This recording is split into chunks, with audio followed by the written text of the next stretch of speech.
رضا کے لیے لگائی جائے۔ ہمارے ہاں جتنی تیزی کے ساتھ دوستیاں لگتی ہیں اس سے زیادہ تیزی کے ساتھ دوستیاں ٹوٹ جاتی ہیں۔ اس کی سب سے بنیادی اور اہم وجہ یہ ہوتی ہے کہ ہمارے ہاں دوستیوں کا جو معیار ہوتا ہے وہ دنیاوی لالچ ہوتا ہے۔ ہم اپنے مخصوص مفادات کی خاطر دوستی لگاتے ہیں، اور جب تک ہمارا وہ مفاد پورا ہوتا ہے تب تک تو ہم اس دوستی کو قائم رکھتے ہیں، اور جہاں ہم محسوس کرتے ہیں کہ اب یہ مفاد پورا نہیں ہو رہا وہاں ہم شکوہ، شکایتیں، اعتراضات شروع کر دیتے ہیں، اور اس کا نتیجہ یہ نکلتا ہے کہ بڑی محبت سے شروع ہونے والی دوستی بھی بڑی تیزی سے ٹوٹ جاتی۔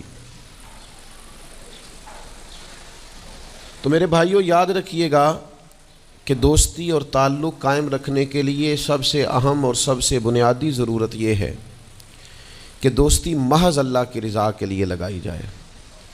اللہ کے پیارے حبیب صلی اللہ تعالیٰ علیہ وسلم بیان فرماتے ہیں، حضور فرماتے ہیں قیامت والے دن اللہ کی بارگاہ سے یہ اعلان ہوگا کہ کہاں ہیں وہ لوگ جو میری رضا کے لیے آپس میں محبت کیا کرتے تھے۔ رب فرمائے گا جب آج میرے عرش کے سائے کے علاوہ کوئی سایہ نہیں ہے تو میں انہیں اپنے عرش کا سایہ عطا کروں گا، کیونکہ وہ میری رضا کے لیے آپس میں دوستی کرتے، میری رضا کے لیے انہوں نے آپس میں محبت کی۔ تو دوستی کا سب سے پہلے تو یہ سٹیٹس بنائیں کہ اس کے اندر محض اللہ کی مرضی، اللہ کی رضا کے لیے ایک دوسرے سے پیار، منفعت نہ ہو اس کے اندر کوئی بھی، دنیاوی لالچ کوئی بھی نہ ہو، ہرس نہ ہو، ہوس نہ ہو، طمع نہ ہو، ذاتی مفادات نہ ہو۔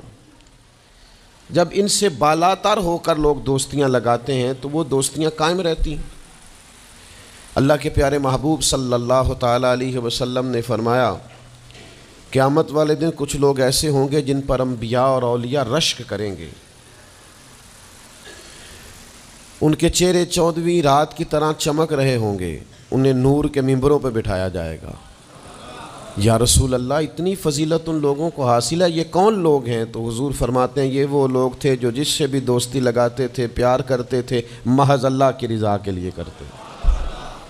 تو اللہ تعالیٰ صبح قیامت انہیں اعزازات سے نوازے گا، شرف سے نوازے گا، فضیلت سے نوازے گا۔ دوسری بات یہ ہے کہ دوستی کب قائم رہتی ہے؟ دوستی تب قائم رہتی ہے جب ہم دوستوں سے زیادہ امیدیں نہ لگائیں، انسانوں کو انسان ہی سمجھیں، ان سے بہت لمبی اور وسیع امیدیں لگا لینا اور بڑے وسیع مطالبات کرنا اور بڑی لمبی چوڑے تقاضے دوستوں سے کرنا۔ میں اکثر دوستوں کی خدمت میں یہ گزارش کیا کرتا ہوں کہ اپنے دوستوں سے کوئی مطالبہ کر کے انہیں آزمائش میں نہ ڈالو۔ تم نے اپنے ہی دوست کو لا کر پل صراط پہ کھڑا کر دیا ہے، بیچارہ اس طرف جائے کہ اس طرف جائے۔ ان سے کوئی ایسا مطالبہ کرنا جو ان کی پہنچ سے باہر ہو، ان کی حیثیت سے بڑھ کر ہو، ان کی طاقت سے زیادہ ہو، تو اس کا مطلب یہ ہے کہ آپ نے اپنی دوستی کو خود آزمائش میں ڈال دیا ہے۔ آپ اتنے لمبے چوڑے تقاضے نہ کریں، آپ محدود سا لوگوں کے ساتھ تعلق بنائیں۔ وہ جی میں اس کے اتنا کام آیا ہوں تو اب اس کو اس سے ڈبل آنا چاہیے، تو آپ نے دوستی کی نہیں، آپ نے تو تجارت کی۔ اگر آپ کی محبت ہوتی تو پھر تو آپ کا انداز اور ہوتا، جب تیرا حکم ملا ترک محبت کر دی، دل مگر اس قدر تڑپا کہ قیامت کر دی۔ تو یاد رکھیے گا کہ آپ حکم جب آ گیا، جب آپ محسوس کریں تو اس وقت پھر آپ اس چیز کو سمجھ جائیں۔ تو دوستیوں کو کبھی بھی آپ کٹہرے میں کھڑا نہ کریں، تعلقات کو کبھی بھی آزمائش کی بھیٹ نہ چڑھائیں، اس طرح کا ماحول نہ بنائیں جس میں آزمائش پیدا ہو، جس میں تکلیف بڑھ جائے، جس میں کرب کا احساس سامنے والے کو ستائے۔ کوشش کریں گنجائش رہے ماحول کے اندر، آسانی رہے، وسعت رہے۔ تیسری بات یہ ہے کہ اگر آپ محسوس کرتے ہیں کہ دوستی کو چلانا ہے تو پھر صرف اسی چیز کو نہ یاد رکھیں جو چیز آپ کو آج میسر آ رہی ہے اور آج آپ کو انکار ہو رہا ہے، اس سے پہلے جو دوستوں نے بڑی وفائیں کی ہیں وہ بھی تو یاد رکھیں نا۔ ہمارا یہ ماحول ہوتا ہے کسی بندے نے 99 دفعہ نیکی کی ہے، ایک دفعہ انکار کیا ہے، تو ہمیں ایک دفعہ کا انکار تو یاد رہتا ہے لیکن 99 نیکیاں یاد نہیں رہتی۔ یہ بہت بڑی زیادتی ہے۔ آپ کو اگر اتنی لمبی چوڑی اس کی نیکیاں فراموش کرنے میں 1 منٹ نہیں لگا تو پھر آپ نے دوستی کس مقصد کے لیے لگائی تھی؟ آپ اس کو سمجھیں، اس کو آپ محسوس کریں۔ تو میں نے یہ دیکھا ہے زندگی میں کہ لوگ چاہتے ہیں کہ روز ان کا مطالبہ پورا کیا جائے، روز ان کا مطالبہ پورا۔ ہمارے ایک دوست تھے، بزرگ تھے، تو وہ سلسلہ طریقت کو چلاتے تھے، خانقاہی نظام کو، نظم کو لے کے چلنا مشکل ہوتا ہے۔ تو ان کے ایک مرید نے شکوہ کیا، اس نے کہا کہ حضرت پہلے آپ بڑا وقت دیتے تھے، اب آپ ٹائم نہیں دیتے۔ تو فرمانے لگے پہلے میرے بچے 1-2 تھے، اب درجنوں میں ہو گئے، اب وقت بٹ کے ہی ملے گا نا۔ والد پہلے 1 پر توجہ دیتا ہے، بچے 4 ہو جائیں تو ٹائم تقسیم، بات کی سمجھ آ رہی ہے؟ تو وقت تقسیم ہو کے ملے گا نا جب بچے بڑھ جاتے ہیں۔ اور فرمانے لگے ابھی تو میرے سمجھ لو 10-15 بچے ہیں، تو جب پوتے نواسے نواسیاں ہو گئے تو یہ اور زیادہ بٹ جائے گا، پھر اس میں اور زیادہ تقسیم کار ہو جائے گی، تو پھر اس طرح کر کے ماحول میں تقسیم ہو جاتی، اور یہ ہوتا ہے۔ یہ ایک صورت ہے، آپ دیکھیے نا، کبھی ایسا بھی ٹائم تھا حجر اسود پر کہ اس کو ہاتھ لگا کے آپ چوم لیتے تھے، اور ڈھیروں وقت صحابہ اس پر چہرے رکھ کے رویا کرتے تھے۔ پھر ایسا وقت آیا کہ چھڑی لگا لو بھائی، چھڑی لگا کے پیچھے ہٹ جاؤ، اور اب ایسا ٹائم ہے کہ آپ دور سے استلام کر لیں۔ اب اگر آپ کہیں کہ مسلمان دیکھو جی حجر اسود کو تو ہاتھ لگانے کا موقع ہی نہیں مل رہا، تو بھائی نبی پاک نے تو فرمایا میں قیامت والے دن کثرت امت پر فخر کروں گا کہ میری امت زیادہ ہے۔ تو یہ تو تعداد کا بڑھنا، یہ تو کثرت کا ہونا، یہ تو باعث ناز اس کو سرکار نے کہا۔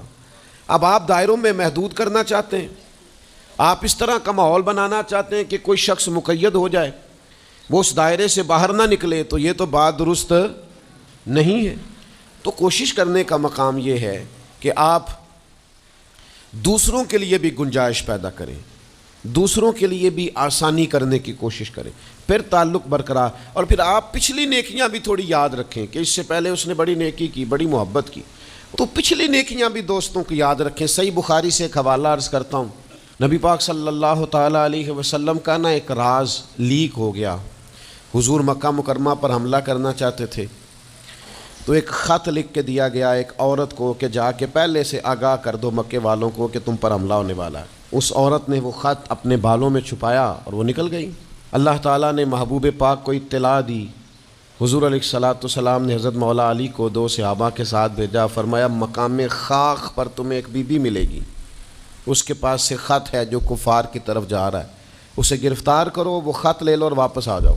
حضرت مولا علی شیر خدا رضی اللہ تعالیٰ عنہ وہاں پہنچ گئے، اس خاتون کو گرفتار کر لیا، اس کو کہا وہ خط دے، وہ کہنے لگی میرے پاس تو نہیں ہے، کوئی خط نہیں۔ تو حضرت علی فرمانے لگے چونکہ میرے نبی نے کہا ہے تو خط تیرے پاس ہی ہے۔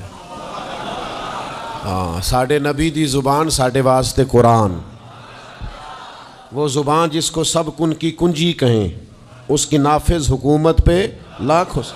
خط تیرے پاس ہے۔ آپ نے تلوار نکال لی، فرمایا نکالتی ہے کہ نہیں؟ اس نے بال کھولے، خط نکال دیا۔ وہ خط جب کھولا تو خط لکھا تھا حضرت حاتم بن ابی بلتع رضی اللہ تعالیٰ عنہ، بدری صحابی ہیں۔ وہ خط لے کے آ گئے، نبی پاک کی بارگاہ میں پیش کیا۔ حضور نے خط کھولا، حضرت عمر کہنے لگے مجھے اجازت دے میں اس کی گردن کاٹوں، اس نے ہمارا راز فاش کیا ہے۔ کتنی بڑی بات ہے۔ قرآن مجید کی سورہ ممتحنہ اس وقت نازل ہوئی تھی جب یہ واقعہ ہوا تھا۔ اللہ کے حبیب علیہ السلام نے فرمایا عمر ٹھہر جا، اتنی جلدی نہ کر، اس بندے کی وفات تو دیکھ، یہ بدر میں بھی تلوار لے کے ہمارے ساتھ گیا تھا، یہ بدری صحابی ہے، اس کی وہ بات یاد رکھ کہ بدر کے مقام پر جب کہ بڑا مشکل تھا کافروں کے سامنے کھڑا ہونا، ان کی 1000 تعداد تھی اور مسلمان بڑی عددی طور پر اس کثرت کا شکار نہیں تھے، صرف 313 تھے۔ اس موقع پر ان کے ساتھ کھڑا ہونا کوئی آسان نہیں تھا، لیکن یہ پھر بھی ہمارے ساتھ گئے تھے۔ تو حضرت عمر رضی اللہ تعالیٰ عنہ جب چپ کر گئے تو اللہ نے قرآن نازل کیا، کہا اے ایمان والو یہودیوں اور عیسائیوں کو اپنا دوست نہ بتاؤ۔ تو حضور فرمانے لگے دیکھ لو عمر، اللہ نے اسے مومن کہہ کے پکارا ہے، اللہ نے بھی اسے۔ اب نبی کریم نے فرمایا بتاؤ یہ تم نے کیا کیا؟ تو عرض کی یا رسول اللہ صلی اللہ علیہ وسلم آپ میرا ظاہر باطن جانتے ہیں، جتنے بھی یہاں سے لوگ ہجرت کر کے مکے سے آئے ہیں نا، ان کا کوئی نہ کوئی رشتہ دار مکے میں ہے جو ان کے رشتہ داروں کا، بال بچوں کا، گھر والوں کا دھیان رکھتا، میرا وہاں کوئی بھی نہیں۔ اور مجھے پتا تھا آپ نے حملے کا ارادہ کر لیا ہے تو انشاءاللہ کامیابی اللہ نے مسلمانوں کو ہی دینی ہے، وہ کر کچھ نہیں سکتے۔ میں ان پر ایک احسان کرنا چاہتا تھا تاکہ وہ میرے بچوں کا اور میرے پیچھے گھر والوں کا تھوڑا خیال رکھیں، اتنی سی میری خواہش تھی۔ میرے نبی کریم نے ان کا عذر قبول کر لیا، فرمایا ٹھیک ہے، آپ جو کہہ رہے ہیں بات ایسے ہی ہے، آپ کو اسلام کو نقصان نہیں پہنچانا چاہتے، آپ یہ چاہتے تھے کہ کوئی ایک نیکی ان پہ کر دی جائے تاکہ وہ آپ کے، تو اتنی بڑی بظاہر بات تھی لیکن حضور نے قبول کر لی۔ معنی کیا ہے کہ دوستوں کی پچھلی نیکیاں بھی یاد رکھنی چاہیے، ان کی پچھلی بھی خوبیوں اور پچھلے بھی معاملات کو تھوڑا یاد رکھنا چاہیے۔ ہم کیا کرتے ہیں، ہم کہتے ہیں جی اب وہ یہ نہیں کر رہا، بھئی تب کر رہا تھا نا تو تب کی یاد کر لو، تب کی یاد رکھ لو، اس وقت کی آپ خیال کر لیں۔ ہم کیا کرتے ہیں، ہم 99 دفعہ کسی نے نیکی کی ہے تو ہم کہتے ہیں 100/100 چاہیے، آج بھی یہ کرے گا تو پھر تو قابل قبول ہے۔ تو اس سے کیا ہوتا ہے، اس سے تکلف پیدا ہوتا ہے، ایک آدمی روز کیسے نیکی کر سکتا ہے۔ چوتھی بات یہ ہے، اگر ہم چاہتے ہیں دوستیاں نبھیں تو اسلام کا ایک حسن ہے کہ اسلام دین اعتدال ہے۔ اسلام کہتا ہے چلو ہی ذرا معتدل ہو کے، پہلے ہی ذرا تھوڑا سا احتیاط سے چلو۔ ہم جب کسی بندے کے اوپر فدا ہوتے ہیں تو پھر پورے ہی فدا ہوتے ہیں، پھر تو جناب یہ بھی تیرا ہے، یہ بھی تیرا ہے، یہ بھی تیرا ہے، اور پھر جب بعد میں لڑائی ہوتی ہے تو چائے کی پیالیوں کا بھی حساب کرتے ہیں کہ وہ جو وہاں جاتے ہوئے چائے پی تھی نا اس کے پیسے بھی میں نے دیے تھے، لہذا وہ بھی میرے بنتے ہیں واپس کر۔ کورے ورک کتاب نہیں ہوندے، پتھر دل گلاب نہیں ہوندے، اور سجنا پہلوں ہی سوچ کے لائیں پھر یاراں نال حساب نہیں ہوندے۔ آپ سوچ سمجھ کے دوستی لگائیں، تعلقات کو سوچ سمجھ کے لے کے آگے چلیں۔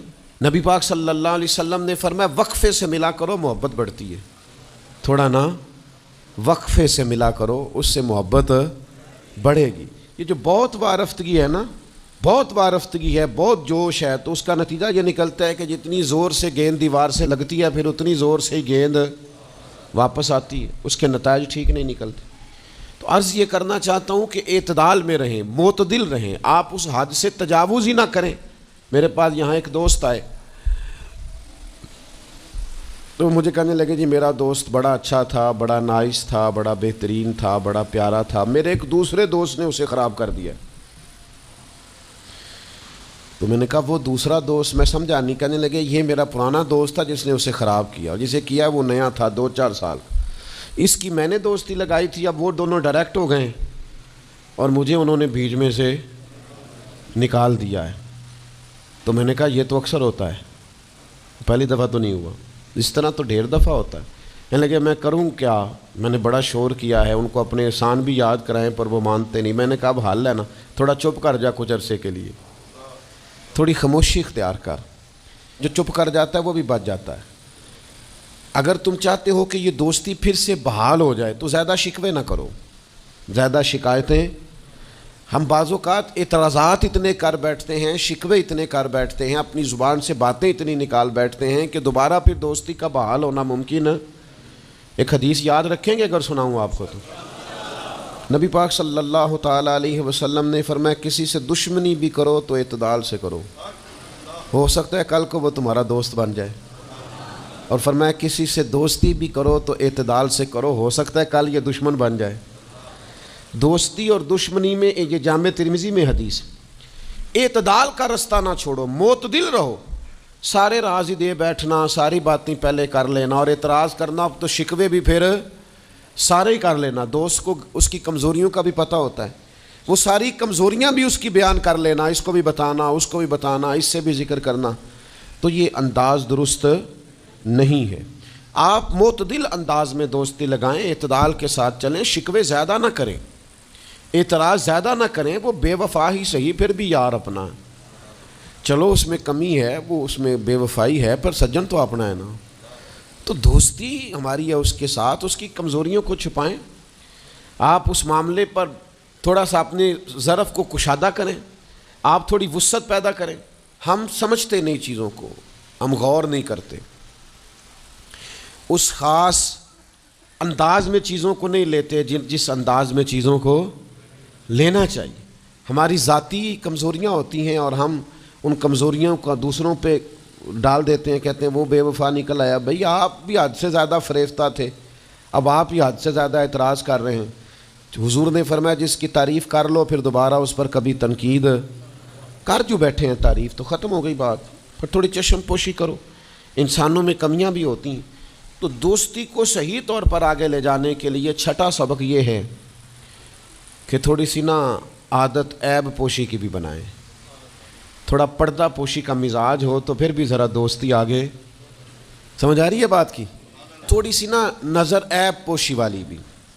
کچھ لوگوں کی تنقید کی آنکھیں اتنی زیادہ کھلی ہوتی ہیں کہ وہ بیچارے کسی جگہ بھی تعلق نہیں رکھ سکتے، جہاں جاتے ہیں انہیں کمیاں ہی کمیاں نظر آتی ہیں، خامیاں ہی خامیاں نظر آتی ہیں، ان کا مزاج نہیں ہوتا کسی عیب کو چھپانے کا۔ تو آپ جس جگہ پہ موجود ہیں، جس جگہ آپ کے تعلقات ہیں، جہاں دوستی ہے، جہاں محبت ہے، وہاں تھوڑا سا عیب پوشی کا بھی مزاج ہونا چاہیے۔ نبی پاک علیہ السلام نے فرمایا تو کسی مسلمان کی دنیا میں پردہ پوشی کر دے، اللہ قیامت والے دن تیری پردہ پوشی فرما دے۔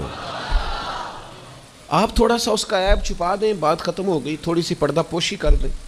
دیکھیں نا، ہمیں حکم دیا گیا ہے شریعت میں، کسی شخص کا انتقال ہو گیا، اب کچھ لوگ اس کے غسل میں شریک ہیں، تو ان کو حکم یہ ہے کہ اگر تم نے کوئی اچھی بات دیکھی نا، خوبی دیکھی، چہرہ کھل گیا ہے، جسم تر و تازہ ہے، تو یہ سب کو بتاؤ، اور اگر تم کچھ ایسی چیز دیکھو کہ بیماری کی وجہ سے جسم اکڑ گیا ہے یا کسی وجہ سے چہرے پہ کوئی سیاہی آ گئی، جو کسی سے ذکر نہ کرو۔ جانے والے کے لیے تم اچھی چیزوں کو تو بیان کرو، لیکن نقائص کو کبھی بھی بیان نہ کرو۔ اور نبی پاک علیہ السلام نے فرمایا اذکروا محاسن موتاکم، جب تم میں سے کوئی دنیا سے چلا جائے تو اس کی اچھی اچھی باتوں کا بیان کرو، اس کی اچھی اچھی باتوں کا ذکر کرو، اس کی خیر والی باتیں ڈھونڈ کے لوگوں کو سناؤ، یہ خوبی پائی جاتی تھی، یہ خوبی پائی جاتی تھی، یہ خوبی پائی جاتی۔ میں تھوڑے دنوں کی بات ہے، ایک جگہ پہ میں حاضر تھا، تو ایک صاحب وہاں اپنے ہی دوستوں کے کسی جھوٹ کا ذکر کر رہے تھے، اور وہ کہتے ہی جا رہے تھے بڑا غلط ہے، بڑے جھوٹ بولتا ہے، بڑے جھوٹ بولتا ہے، بڑے جھوٹ بولتا ہے۔ تو ایک آدھ دفعہ میں نے ان سے کہا کہ چلیں چھوڑیں، کوئی اور موضوع بھی ڈسکس کریں۔ تو انہوں نے کہا جی وہ بے وفا بھی بڑا ہے، مطلب پرست بھی بڑا ہے۔ پھر میں نے کہا چلیں کوئی اور موضوع بھی چھیڑیں۔ انہوں نے کہا نہیں جی وہ بندہ ہی بڑا غلط ہے۔ میں نے ان سے کہا ایک بات کروں؟ کہنے لگے کر لے۔ میں نے کہا آپ کو اس سے پیار بڑا ہے؟ کہنے لگے وہ کیسے؟ میں نے کہا آپ اس کا موضوع چھوڑنے کو تیار ہی نہیں۔ یہ جو آپ شکوہ کر رہے ہیں نا، اس کو نچوڑے نا تو اس کے اندر سے محبت چھلکتی ہے۔ آپ اس کا موضوع چھوڑنے کو تیار، یہ جو ہر بات پہ کبھی آپ کہتے ہیں جھوٹا بڑا ہے، کبھی کہتے ہیں بدعہد بڑا ہے، کبھی آپ کہتے ہیں وہ مطلب پرست بڑا ہے، تو 3-4 دفعہ آپ سے کہا موضوع بدل دیں تو نہیں نہ بدل رہے۔ اس کا مطلب یہ ہے کہ آپ کو اس شخص سے محبت، تو یہ جو آپ شکوے کر رہے ہیں نا بار بار، اسے بھی نچوڑیں تو اس کے اندر سے محبت چھلک رہی ہے۔ وہ جو باپ بار بار کہتا ہے نا فلانا منڈا میرا بڑا نافرمان ہے، تو اصل میں والد کو پیار ہوتا ہے۔ وہ بار بار جو اس کا ذکر کرتا ہے، بار بار لوگوں کے سامنے، اچھا بچہ کہہ رہا ہوتا ہے مجھے بدنام کر رہے ہیں، یہ دیکھیں جی بار بار ہر جگہ سے یہ میری شکایتیں کرتے ہیں۔ تو اصل بات کیا ہوتی ہے؟ اصل بات یہ ہوتی ہے کہ اس بندے کو اس سے محبت بہت زیادہ ہے، وہ چاہتا ہے اس پیار کے سبب سے، اس محبت کی وجہ سے کہ وہ بار بار اس کا ذکر کرے، بار بار اس کا تذکرہ کرے۔ تو تھوڑی عیب پوشی کا مزاج بنائیں، تھوڑا دارگزر کی طبیعت بنائیں، تھوڑا ماحول کے اندر اس طرح کا مزاج لے کے آئیں۔ ہم دوستوں سے میں اکثر ایک بات کرتا ہوں، ہم نہ صرف خامیاں یاد رکھتے ہیں، خوبیوں کا ذکر نہیں کرتے۔ اس کا نتیجہ یہ نکلتا ہے کہ ہماری دوستیاں تیزی سے ختم ہوتی ہیں، تعلقات زیادہ دیر پا ہوتے نہیں، چلتے نہیں۔ ہمیں کرنا یہ ہے کہ ہمیں اللہ کی رضا کے لیے دوستی کرنی، اللہ کی رضا کے لیے لوگوں سے پیار کرنا، اللہ کی رضا کے لیے اللہ کے بندوں کی باتیں سننی، اللہ کی مخلوق سمجھ کے لوگوں کی خوبیاں دیکھنی، اللہ کے بندے سمجھ کے ان کے اندر پائی جانے والی باتوں کو ہم نے اخذ کرنا۔ اگر ہم تعلقات میں لالچ لائیں گے، ذاتیات لائیں گے، زیادہ امیدیں لگائیں گے، اس کا نتیجہ ٹھیک، ایک بزرگ غریب تھے پھر امیر ہو گئے، تو کسی نے ان کو مبارک دی کہ بڑی بات ہے آپ کو اللہ نے بڑے پیسے دیے ہیں، تو فرمانے لگے یار پہلے جو یار تھا وہ میرا دوست تھا، اب تو ڈھیر سارے لوگ میری جیب کے دوست ہیں، اب تو جیب کا رشتہ ہو گیا ہے لوگوں کا، ڈھیر سارے لوگوں کا۔ تو دوستیوں میں اخلاص لائیں، خلوص لائیں، ساری زندگی یہ طے کریں کہ میں نے دوست کے کام آنا ہے، پر میں نے دوست کو کام کہنا نہیں، میں نے اس کی خدمت کرنی ہے لیکن کبھی اسے اپنی خدمت کے لیے مجبور جس حد تک ہو سکے اس کی مدد کرنی ہے، لیکن کبھی اسے اس تکلیف میں ڈالنا، یہ مزاج پیدا کریں۔ آپ کو اس دوستی میں روحانیت محسوس ہوگی، اس تعلق کے اندر آپ کو ٹھنڈک محسوس ہوگی، لیکن جب شائبہ ایک نقطے کا بھی ذاتی لالچ کہا جائے گا نا،